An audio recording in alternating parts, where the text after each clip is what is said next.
The soft chime of the bell over the door announced Chris Brown's arrival at Liberty Bank on a breezy Tuesday afternoon. The air-conditioned lobby was a sharp contrast to the warmth outside. But the coolness in the room wasn't just physical, it was palpable.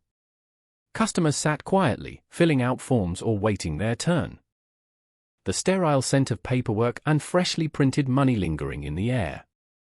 Chris adjusted his blazer, his business plan neatly tucked under his arm, and approached the front desk with a confident smile. "Good afternoon," he said to the young teller, whose name tag read Samantha. "I'd like to speak with someone about opening a business account." Samantha returned his smile, albeit nervously, and gestured toward a door behind her. "Of course, sir. One moment, please. I'll call our branch manager for you." Chris nodded, glancing around the room. He'd been preparing for this day for months. After years of working odd jobs and saving every penny, he was ready to launch his own company, a small logistics firm aimed at supporting local businesses. The dream of being his own boss had carried him through sleepless nights and endless sacrifices. Today was supposed to mark the beginning of that dream becoming a reality. The door behind the desk opened, and out stepped Linda Hayes, the branch manager. Her tailored suit and sharp heels clicked against the polished floor as she approached. Chris noticed her gaze sweep over him, his dark skin, his neatly cropped hair, his modest but professional attire. "Good afternoon," she said, her tone curt and professional. "I'm Linda Hayes, the branch manager. How can I assist you?" Chris extended his hand, but she hesitated before shaking it. The moment was brief, but it stung nonetheless. "I'd like to open a business account," he said, maintaining his composure. Linda's eyes narrowed slightly as she studied him. "Do you have all the necessary documents?" she asked, her tone shifting from polite to suspicious. "Yes," Chris replied, placing the folder on the counter.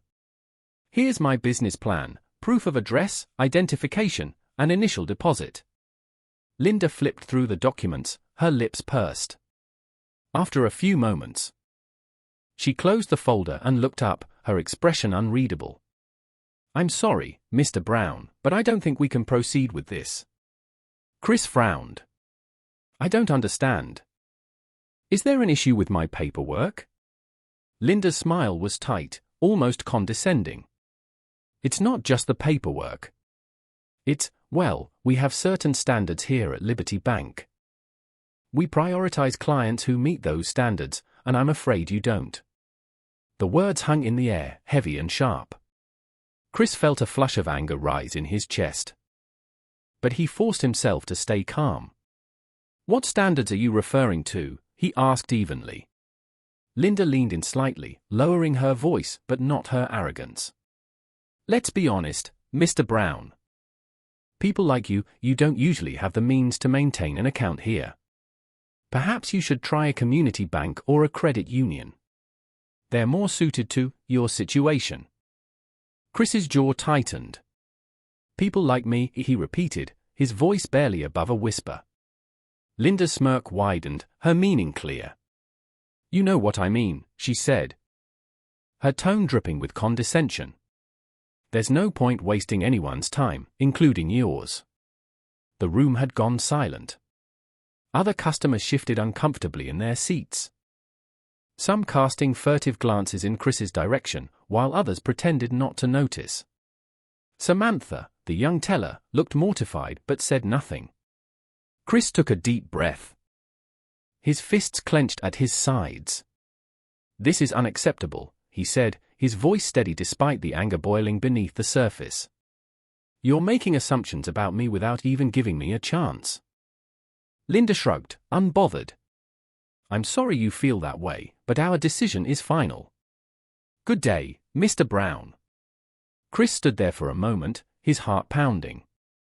He could feel the eyes of everyone in the room on him, but he refused to let them see him falter. Straightening his shoulders, he gathered his documents and turned to leave. As he walked out the door, he caught the eye of a young woman in the waiting area. She held up her phone, the screen glowing faintly. Chris realized she had been recording the entire exchange. "You'll regret this," he said quietly, more to himself than anyone else, as he stepped back into the sunlight. Outside, Chris paused on the sidewalk, his mind racing. The humiliation burned. But beneath it was something stronger: resolve. This wasn't over. Not by a long shot. Little did he know, the wheels of justice were already beginning to turn. And what started as a moment of discrimination would soon erupt into a movement that would shake Liberty Bank to its very foundations. The morning after Chris Brown's humiliating encounter at Liberty Bank, the world was no longer silent. The video, captured by a young woman in the waiting area, had been uploaded to social media with a simple yet searing caption: "Racism still alive and well in 2025, Liberty Bank denies black entrepreneur service." Within hours, the post went viral. Thousands of comments poured in, expressing outrage, disbelief, and solidarity with Chris. The hashtags #BankingWhileBlack and #JusticeForChris began trending across platforms. Prominent activists, influencers, and even celebrities amplified the video, tagging Liberty Bank and demanding accountability. Chris woke up to find his phone buzzing incessantly. Missed calls, unread messages, and notifications flooded his screen. He sat up in bed, staring in disbelief at the storm of support pouring in from strangers around the globe. "Chris, is this you?" texted a childhood friend, attaching a link to the viral video. Chris hesitated before responding. The thought of the world seeing his humiliation made his stomach churn, but at the same time, he knew this was bigger than him now. He replied with a simple, "Yes, it's me." By noon, major news outlets had picked up the story. Anchors replayed the clip of Linda Hayes' condescending tone and thinly veiled prejudice on a loop. Panelists debated the broader implications of systemic racism in the banking industry. The image of Chris standing tall despite the indignity he endured became a symbol of resilience, and his calm but firm response, "This is unacceptable," resonated with millions. Meanwhile, Liberty Bank was reeling. The public relations team scrambled to draft a statement as protesters began gathering outside branches across the country, carrying signs that read "End banking discrimination" and "Money has no color." The company's social media accounts were inundated with angry comments and calls for boycotts. By the end of the day, Liberty Bank released a short statement. "We are aware of a recent incident involving one of our employees and a potential client. Liberty Bank does not condone discrimination of any kind, and we are conducting a thorough investigation. The employee in question has been placed on administrative leave effective immediately." The statement only poured fuel on the fire. Critics slammed it as vague and insincere, demanding real accountability. The protests grew larger, and even some longtime customers began closing their accounts in solidarity with Chris. Chris could have let the moment fade, but he knew this was a once-in-a-lifetime chance to spark change. That evening, he sat at his kitchen table, surrounded by notebooks filled with his business plans. He opened his laptop and began drafting an open letter to Liberty Bank. "Dear Liberty Bank," he began. "Yesterday, your employee judged me not on my character, my credentials, or my aspirations, but on the color of my skin. That moment wasn't just about me, it was about every person who has ever been told they aren't enough. I refuse to stay silent." He ended the letter with a call to action. "If you truly believe in equality, prove it. Show the world that you are willing to change." Chris shared the letter on his social media accounts, and within hours, it was shared tens of thousands of times. Media outlets published it in full, and activists began calling for a nationwide reckoning on racism in the banking industry. As the uproar continued, Linda Hayes found herself at the center of the storm. Reporters camped outside her home, neighbors whispered behind her back, and her once spotless professional reputation lay in tatters. In an exclusive interview with a local news station, Linda appeared visibly shaken. "I never meant to offend anyone," she said, tears welling in her eyes. "It was a misunderstanding." But the public wasn't buying it. Comment sections overflowed with scorn, many pointing out that her behavior wasn't a misunderstanding but a reflection of deep-seated prejudice. Liberty Bank's executives, desperate to contain the damage, announced her suspension would be permanent. "We deeply regret the actions of our former employee," their revised statement read. "We are committed to ensuring incidents like this never happen again." The fallout didn't stop there. Facing immense pressure, Liberty Bank's CEO, Thomas Caldwell, called an emergency meeting with the board of directors. The protests weren't just bad press, they were affecting the bottom line. Customers were leaving in droves. And the bank stock had dropped by nearly 15% in just 3 days. "We need a plan," Caldwell said, pacing the conference room. "Something bold, something that shows we're serious about making amends. We offer him an apology, not just privately, but publicly. And we bring him on as an advisor to help us reform our policies.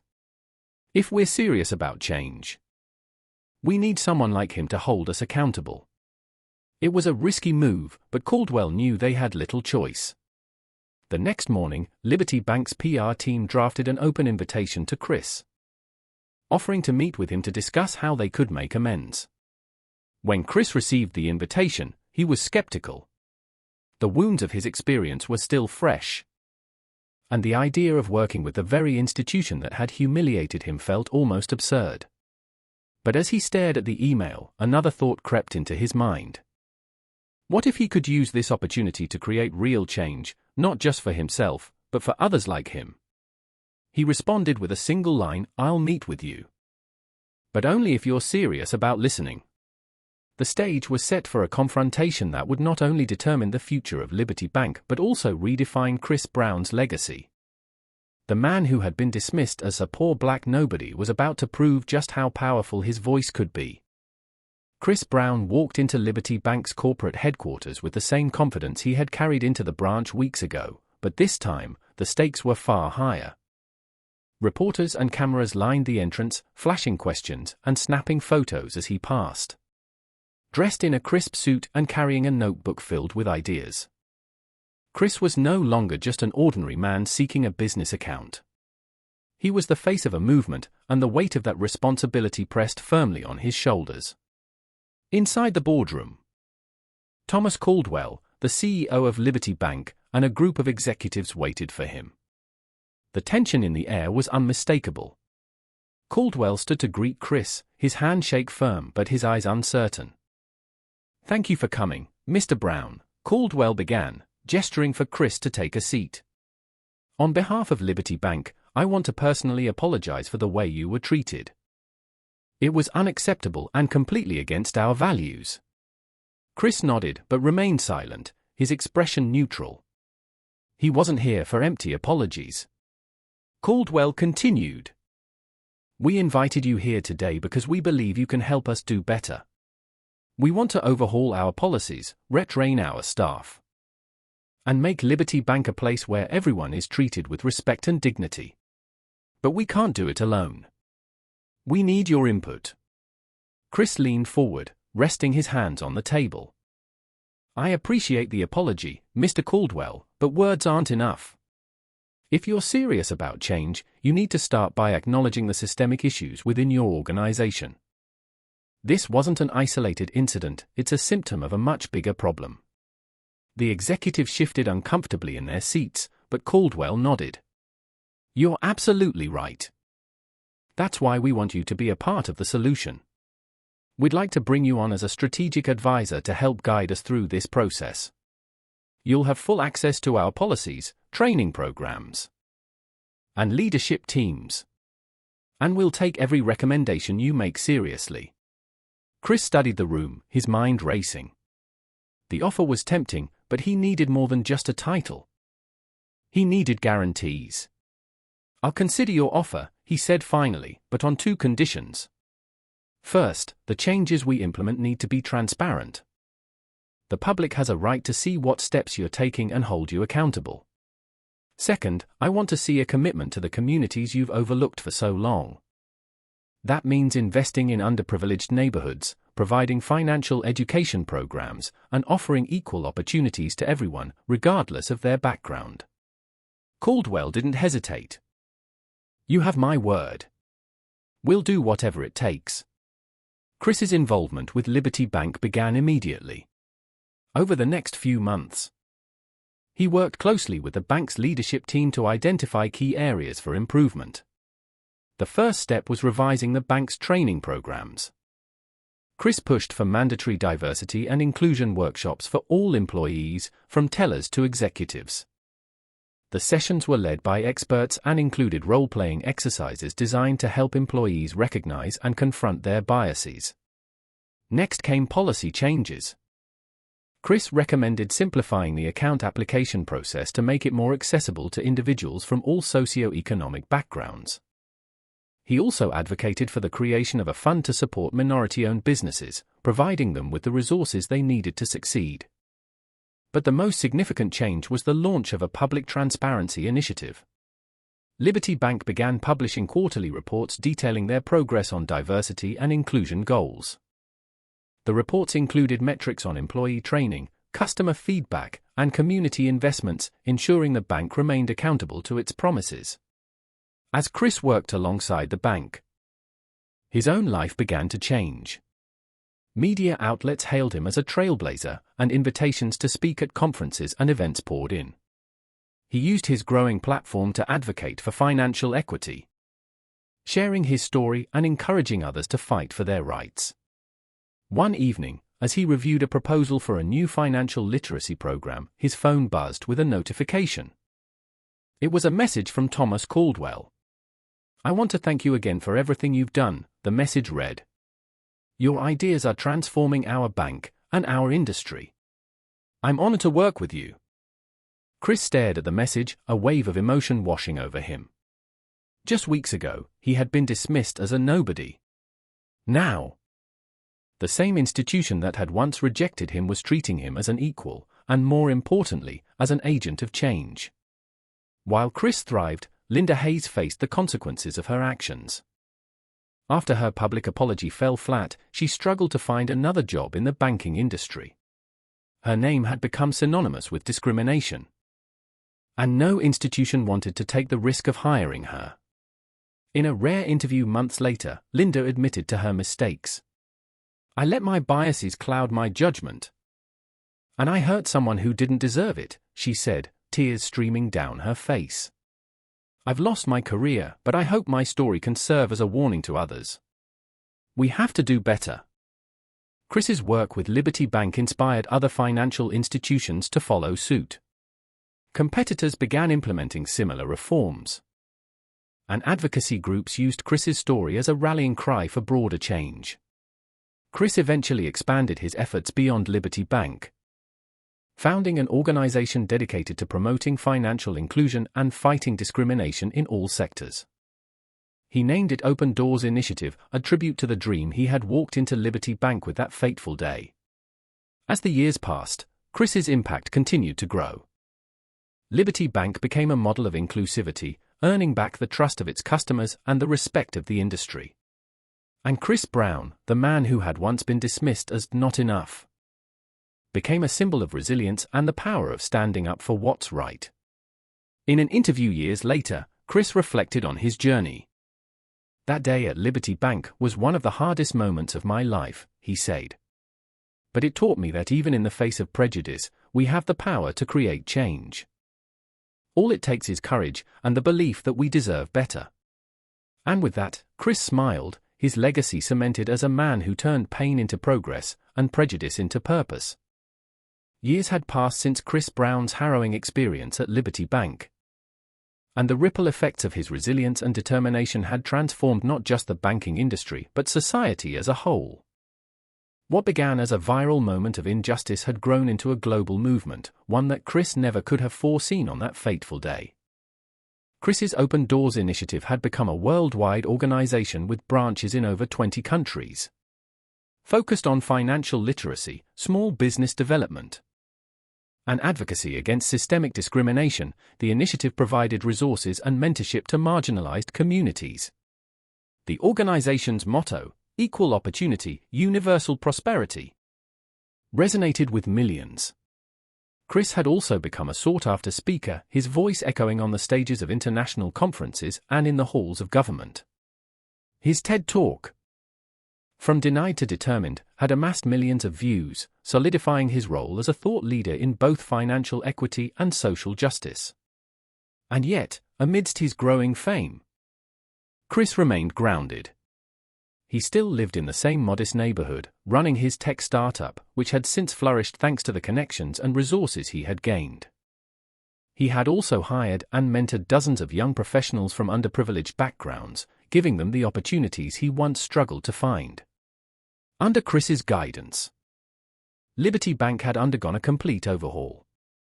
The company introduced groundbreaking policies to ensure diversity and equity at every level.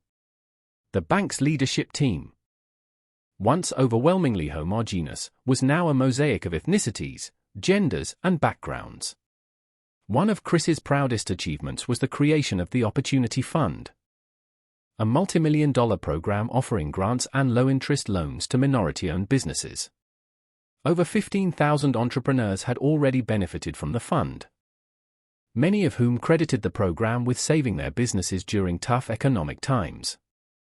The bank had also expanded its community outreach efforts, building financial literacy centers in underserved neighborhoods and partnering with schools to teach students about saving, investing, and entrepreneurship. Public trust in Liberty Bank was fully restored, and it became an industry leader, setting the standard for inclusivity and fairness. Competitors scrambled to replicate its success, fearing they'd be left behind if they didn't adapt. While Liberty Bank and Chris thrived, Linda Hayes' life had taken a darker turn. After losing her job and facing public scorn, she had spent years in a self-imposed exile. But time and reflection had softened her bitterness, and she reached out to Chris through a heartfelt letter. "Dear Mr. Brown," she wrote, "I owe you an apology, not just for what I said that day, but for the pain I caused you. I've spent years grappling with my own biases, and I've come to realize how much harm they've done, not just to you, but to others like you. If there's any way I can make amends, please let me know." Chris, true to his forgiving nature, agreed to meet with her. They sat down in a small cafe, a world away from the opulent halls of Liberty Bank. "Linda," Chris began, "it takes courage to admit when you're wrong. I respect that. But the best way to make amends is to use your experience to educate others." Linda nodded, her voice trembling as she spoke. "I've already started volunteering with organizations that fight discrimination. I want to do more." Chris smiled. "Then let's work together. Redemption isn't just about saying you're sorry, it's about taking action." Linda soon became a speaker for Open Doors Initiative, sharing her story as a cautionary tale of the dangers of unconscious bias and systemic prejudice. Her transformation inspired many, proving that change was possible even for those who had once been part of the problem. The impact of Chris's story extended far beyond Liberty Bank or even the financial sector. Corporations around the world began re-evaluating their policies, hiring practices, and customer service protocols. Governments passed new legislation aimed at combating discrimination in industries ranging from banking to healthcare to education. Chris's work also inspired a new generation of activists, entrepreneurs, and leaders. Social media buzzed with stories of individuals who had overcome similar challenges, and many credited Chris with giving them the courage to fight for their dreams. One evening, Chris sat alone in his office, flipping through a stack of letters sent to him by people whose lives had been changed by his work. One letter caught his eye, a child's scrawled handwriting on bright yellow paper. "Dear Mr. Brown," it read. "Thank you for helping people like me. My mom says you're a hero. When I grow up, I want to be just like you." Chris smiled, tears welling in his eyes. He had always seen himself as an ordinary man, but moments like this reminded him of the extraordinary impact one person could have. To mark the 5-year anniversary of his viral moment, Liberty Bank hosted a gala celebrating its transformation and the broader progress it had sparked. The event was attended by leaders from every industry, all of whom wanted to honor Chris's contributions. As Chris stepped onto the stage to deliver his keynote speech, the room erupted in applause. He looked out at the crowd, diverse, vibrant, and united, and felt a swell of pride. 5 years ago, he began, I walked into Liberty Bank as an entrepreneur with a dream. I walked out humiliated but determined. Today, I stand before you not as a victim of prejudice, but as proof that change is possible. This isn't just my story, it's ours. Together, we've shown the world that dignity and opportunity belong to everyone. The audience rose to their feet, cheering and clapping as Chris raised his hands in gratitude. Chris's journey was a testament to the power of resilience, advocacy, and the human spirit. What had started as a painful act of discrimination became the catalyst for widespread change, touching the lives of millions. His story was taught in schools, analyzed in business courses, and immortalized in documentaries. But for Chris, his greatest achievement wasn't the fame or the accolades, it was the knowledge that he had made the world a little fairer, a little kinder, and a lot more just. And in the end, Chris Brown, the man who had been underestimated and dismissed, became a symbol of hope and the unshakable truth that change begins with one person daring to stand up and say, "This is unacceptable."